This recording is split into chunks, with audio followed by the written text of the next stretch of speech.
what we have here is my Samsung ML-1675 monochrome laser printer. It is the smallest printer I think I have ever seen in my entire life, in terms of lasers. I bought this thing new in 2010, or well, actually last year, 2011, in October, sometime in October, to replace my old printer. I was using this Canon BJC 2100 previously, and I actually managed to get 1,000 pages on it. I got this thing for free, obviously. And the thing spewed ink everywhere, and I think maybe that's where the problem lies, but it won't find a cartridge anymore. I don't know why, but it just won't. But this thing I have already managed to, well, let's check.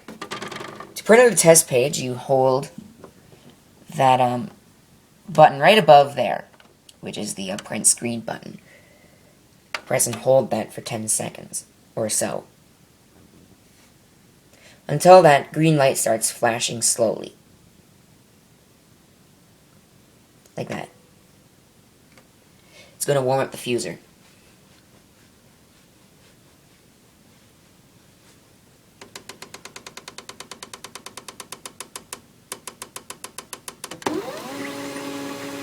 At high-pitched whine you hear is the imaging drum spinning up.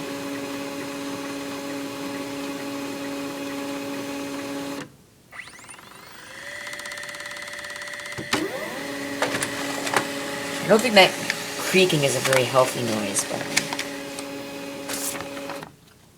321 pages since 10/6/2011, so about since October 6th.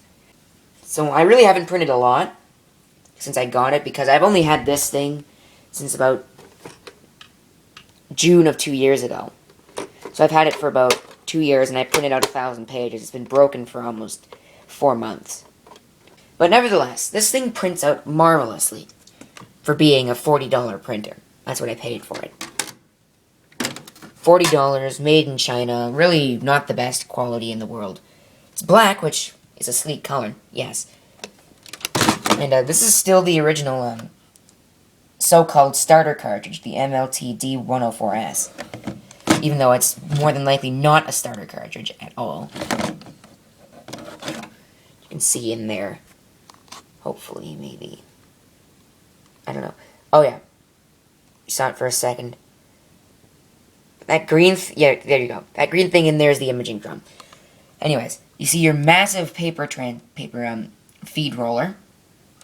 And the transfer roller is that grayish thing right there. Which will take the ink off of the imaging drum and transfer it onto the paper. And when you buy printers, usually these days, they give you all this bullshit about how you have to buy a new cartridge because they only give you starter cartridges. Well, guess what?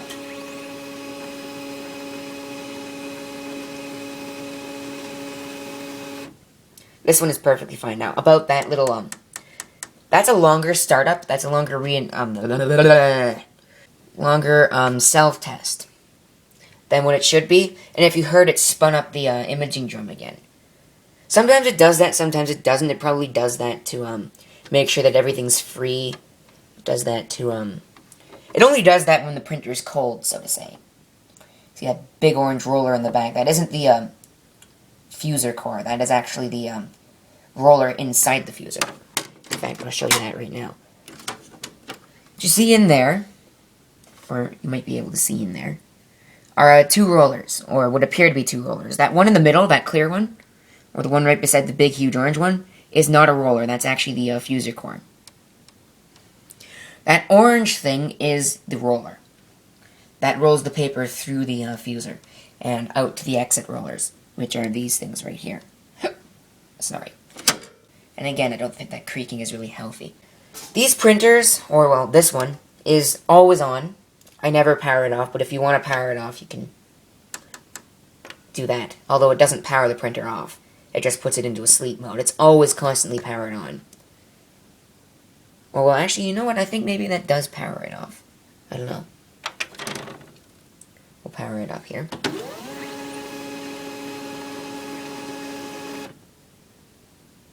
That's what it should do.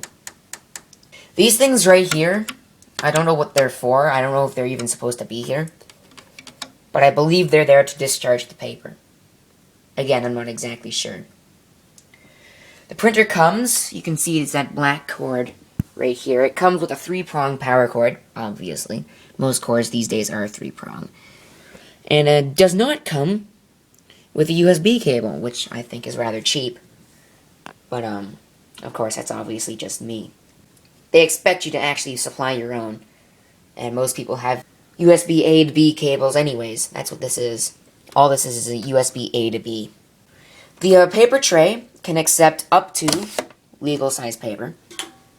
And of course, when not in use, you can simply remove the paper, push this up, power the printer off, of course, and close up the tray like that. Which I find is a lot easier than having a permanent paper drawer, because the paper just sits there with a permanent paper drawer. And there's really no point. It just sits there and becomes yellow. And gathers dust, and basically becomes all sorts of nasty things.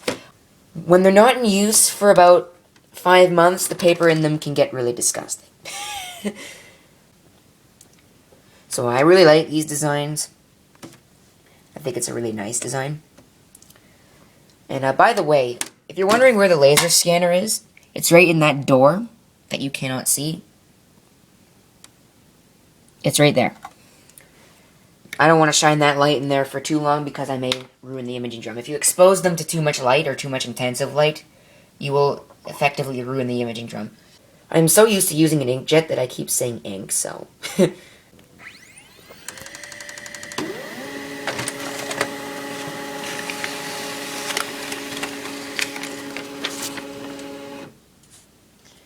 Still, perfectly clean printout. 322 pages now on the odometer. Now, let me get on to, why I bought it. Well, obviously, I bought it to replace that thing right there. But I bought it, not simply because it was cheap, but that was one of the reasons, but because I wasn't going to use it for high-volume stuff, or I wasn't planning on using it for high-volume stuff, even though I had printed about 1,000 pages in a year on that thing. But I bought this mainly because it was sleek, it was small, it would fit on my desk. I wouldn't have to get like another desk and put it right here to put the printer on, like I would have if I bought myself like a LaserJet or something. And I wasn't about to buy myself a larger printer because I didn't need something any bigger than this. This is all I need. I need just a simple laser printer. Well, I don't even need a laser printer, but I need just like a basic printer that will fulfill all my needs and all my wants. And it will work. It'll give me some longevity. Because even though this is a cheap made-in-China printer, it's actually lasting a lot longer than I thought it would. I thought the cartridge would only last about, like, 3 weeks. I'm not even kidding. But as it turns out, that is not the case. It's lasting for a lot longer. You can see these vents on the side. Really aren't even needed. Except for the ones on the back, which are for the fuser. Those really are needed. And unlike a lot of printers, or a lot of older printers and taller printers with multiple trays, the fuser is on the top, as you can see. Usually, with some printers, the fuser is on the bottom and it passes through another set of rollers, and that discharges the paper. It allows the paper to cool off a little bit as well. But with this one, it comes hot right out of the fuser, although it's probably discharged by some other method, because I'm not a printer expert. I know enough to get myself by, and that's all.